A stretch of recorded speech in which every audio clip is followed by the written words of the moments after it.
mengeluarkan duit yang banyak, tapi kenapa mempelajari kalamullah sampai benar fasihah, padahal itu kewajiban dari Tuhanmu yang kau nyatakan dia sebagai Tuhan, yakni Allah Ta'ala. Allah berfirman warattilil Qur'ana tartila. Belak-bak baik. Wah, bangga saja dengan belak-bak baca Quran. Gak mau ngeluarin duit, kalaupun harus mengeluarkan uang untuk belajar Al-Quran yang tartil, yang benar, yang fasihah. Belajar bahasa programming, kamu mau mengeluarkan. Kita yang jadi orang tuanya berani membiayai anak kita kuliah sampai pinter bahasa programming.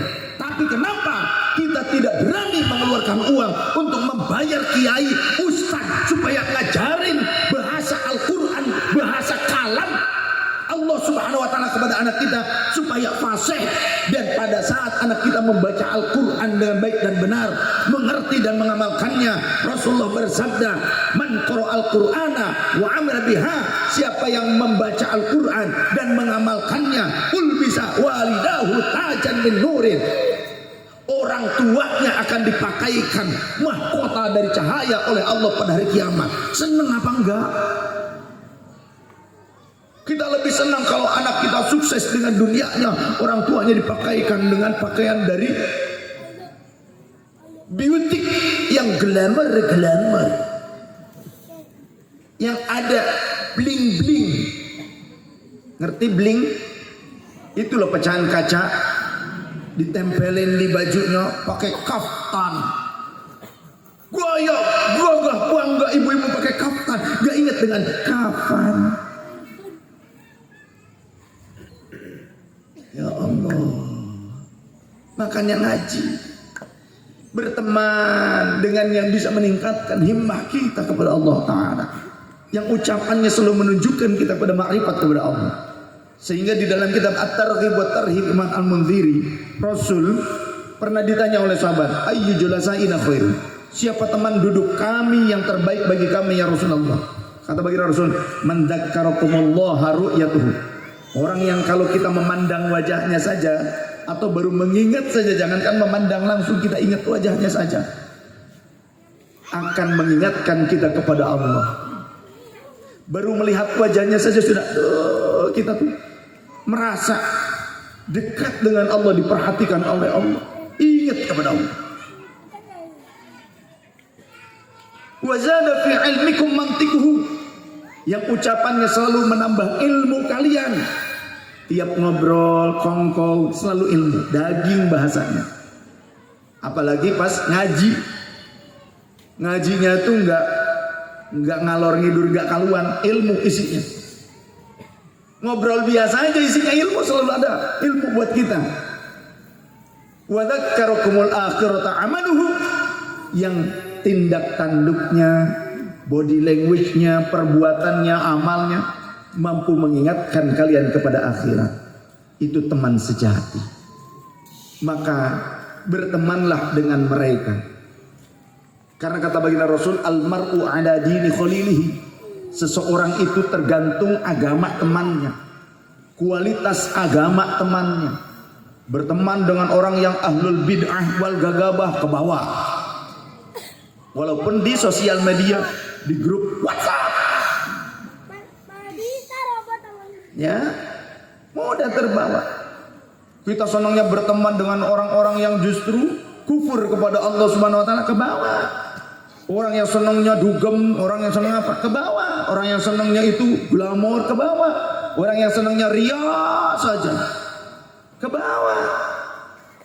Tapi kalau kita berkumpul dengan orang-orang soleh yang mengajak kepada ketawaduan, karena visi yang berikutnya ulama yang patut untuk kita dekati, yaitu yang mengajak minal kibri ila tawadhu'i, yang mengajak kepada ketawaduan, dari kesombongan pada kerendahan hati. Jadi tawadu itu bukan tara mawa duit. Tawadu si anu mah, apa kenapa emang tara mawa duit? Tawadu itu bukan menghinakan diri, tapi dia itu humble. Dia merasa bahwa dirinya hamba Allah yang juga memiliki banyak kelemahan dan kekurangan. Pasti diriku punya kesalahan, maka tak patut untukku menilai seseorang. Cukuplah bagiku memberikan nasihat kepadanya tanpa aku harus menjustifikasi dia. Urusan dia dengan Tuhannya itu tidak akan membawa-bawa urusanku, selama aku masih peduli, care, memberikan nasihat. Wa tawassaw bil haqqi wa tawassaw bis sabr. Tapi juga awas, jangan terlena, jangan menghabiskan umur untuk bergaul dengan orang yang tidak mau diberikan nasihat. Ada diberikan nasihat terus-terus, malah justru semakin dia berkelompok, berkumpul, dan malah mempengaruhi orang lain untuk berbuat keburukan. Maka tinggalkan yang seperti itu. Masih banyak hamba-hamba Allah yang mau menerima nasihat dan mengamalkannya dengan penuh ketulusan. Karena itulah hakikatnya sebuah persahabatan. Maka ini yang akan mendapatkan naungan dari Allah Subhanahu wa taala pada hari kiamat. Rajulani tahabba fillah ijtama'a alaihi wa tafarraqa alaihi. Kemudian siapa lagi yang mendapatkan naungan Allah pada hari kiamat? Wa rajulun qalbuhu mu'allaqun fil masajid. Orang-orang rajul di sini tidak hanya terbatas laki-laki. Memang makna awal secara lafziyah memang rajulun itu laki-laki. Tapi makna di sini itu maknanya lil ghalabah. Itu menunjukkan semuanya, mencakup gender laki-laki, perempuan, tua, muda, budak benceh. Siapa kan? Masuk kategori. Siapapun yang selalu kalbunya terkait dengan masjid-masjid. Perhatian, masjid sudah beres apa belum? Masjid ada yang bersihkan apa belum? Kira-kira bentar lagi waktunya azan, ada yang azan apa belum? Perhatian, masjid sudah ada yang bayar belum listriknya? Kemudian juga airnya ada tidak tersedia untuk umat muslim yang akan melaksanakan sholat wudhu di masjid. Kemudian bersih tidak toiletnya. Selalu berpikir kalbunya selalu perhatian kepada masjid, mau laki-laki ataupun perempuan. Karena di zaman Rasul ada takmir masjid itu perempuan, sahabiyah. Sehingga ketika wafat Rasul belum tahu, nanya kemana wanita yang biasa merawat masjid kita.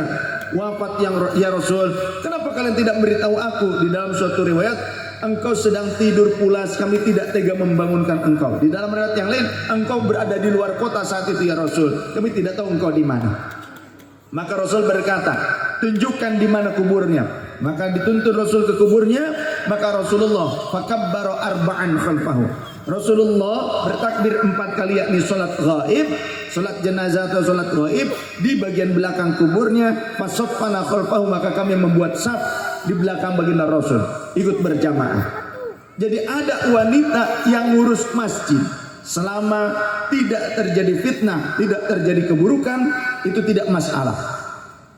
Ya, tapi kalau terjadi keburukan, jangan sampai terjadi keburukan. Ikhtilat, campur baur laki-laki perempuan, jangan begitu. Tapi ada bagian-bagian tertentu, tidak masalah. Di kampung saya suami istri, ya, Mang Sadid, istrinya Biati, anaknya perempuan, ikut ngopenin masjid besar dari mulai ayahnya dulu, ya. Kakaknya Ustadz Ali Banser yang sakit, beliau Cikarang mana itu, Utara, itu ngopenin masjid walaupun perempuan, karena suami istri, ada suaminya. Anaknya juga yang perempuan, kadang ikut ngopenin masjid. Gak apa-apa. Orang yang selalu terkait dengan masjid, memperhatikan masjid, memakmurkan masjid, sholat jamaah. Kemudian juga kalau ada pertanyaan dari ibu-ibu, kalau bagaimana kalau wanita ikut sholat berjamaah? Boleh. Yang penting di belakang laki-laki kan kalau wanita. Katanya tidak boleh katanya. Emang sebaik-baiknya wanita sholatnya itu di ruang yang sunyi, di rumahnya. Tapi sekarang anehnya sholatnya wanita di ruang sunyi di rumahnya, tapi kamol tiap poe. Iya, cek sudah mengaladog kemana-mana, pergi main, sosialita, ke masjid embung, udah pakai hadis, ya, nggak mau karena ada hadis. Sebaik-baik sholatnya wanita itu fi hujriha, di ruang yang tersunyi di rumahnya, seolah-olah tergelap, pokoknya yang paling sunyi di rumahnya, di kamar pribadi. Sholatnya di kamar pribadi, tapi ngobrol gibah di tetangga, ganti ke sini perang.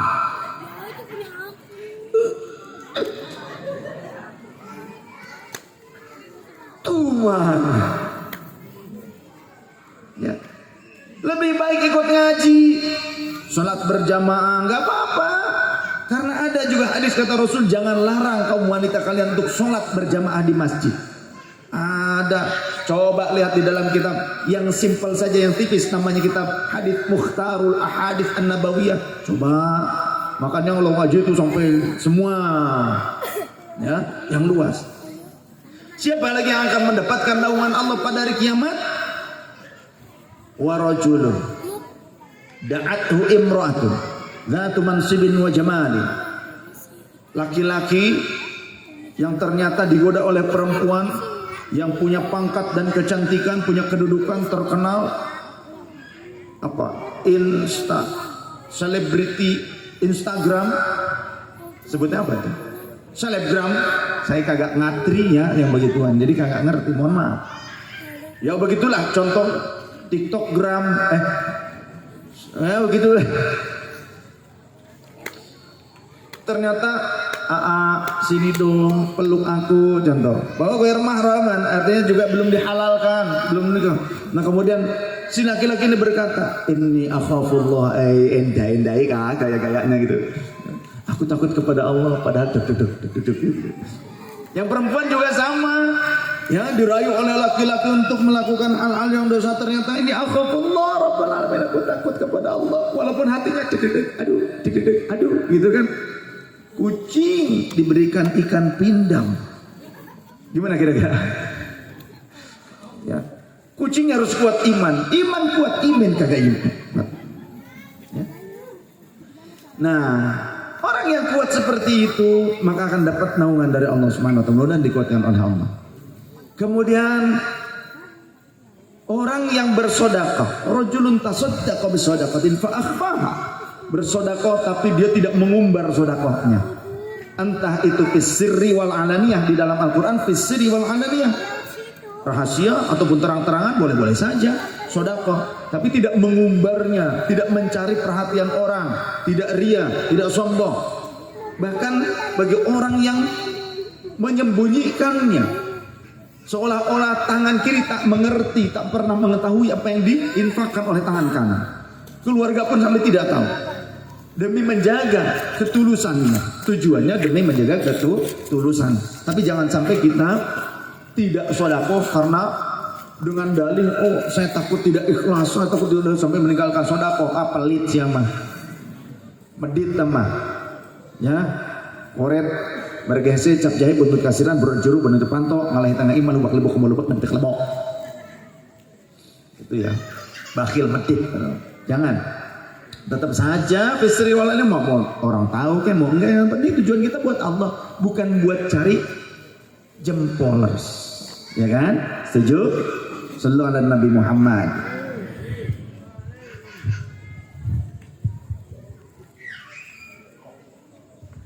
Baik, karena belum satu lagi. Dan siapa lagi? Wa rajulun dzakarallaha khalian fa fadat 'ainahu. Orang yang berkhalwat, di dalam khalwatnya dia zikir sampai melirihkan air mata taubat. Jadi khalwat itu ada dasarnya.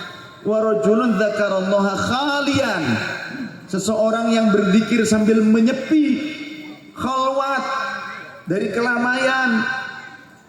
Fa fadat 'ainahu, sampai dia mencucurkan air mata, bukan karena utangnya belum lunas, tapi karena dia takut kepada Allah, karena merasa banyak dosa.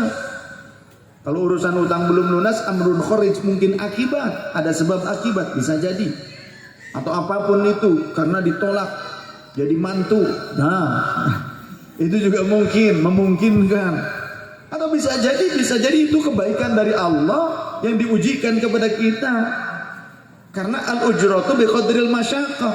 Pahala itu tergantung susah payahnya kita menanggung sebuah proses menuju kebaikan. Maka daripada itu kita bersolawat sallallahu alaihi Nabi Muhammad. Ahmad ya Habibi, Habibi, Habibi salam, Habibi salam alaika, Habibi, Ahmad ya Habibi, kepada panitia yang membawakan mohon dibantu salam alaika.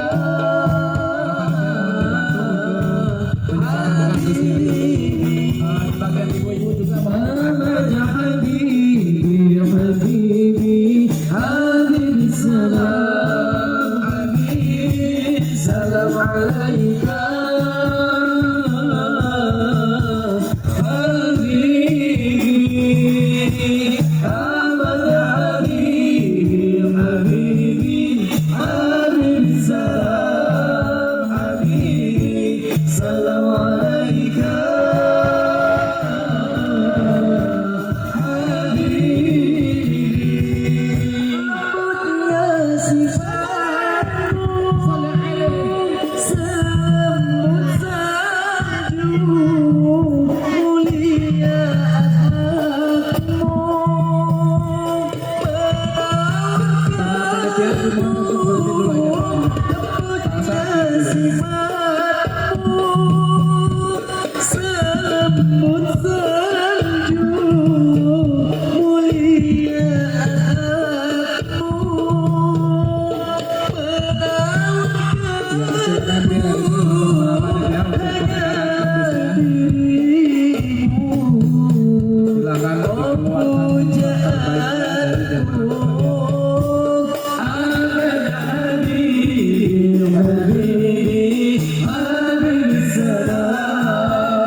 gitu. Coba main yang cepat. Udah dikomandoin gitu. Udah temponya yang cepat biar semangat, cemungut gitu maksudnya. Jadi mana sih? Udah maksudnya bukan berarti. Kagak bagus di streamingnya, harusnya udah ngerti.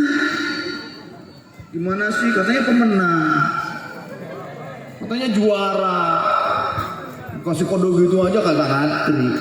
Senengnya melehoi mulu. Apa kurang overtime?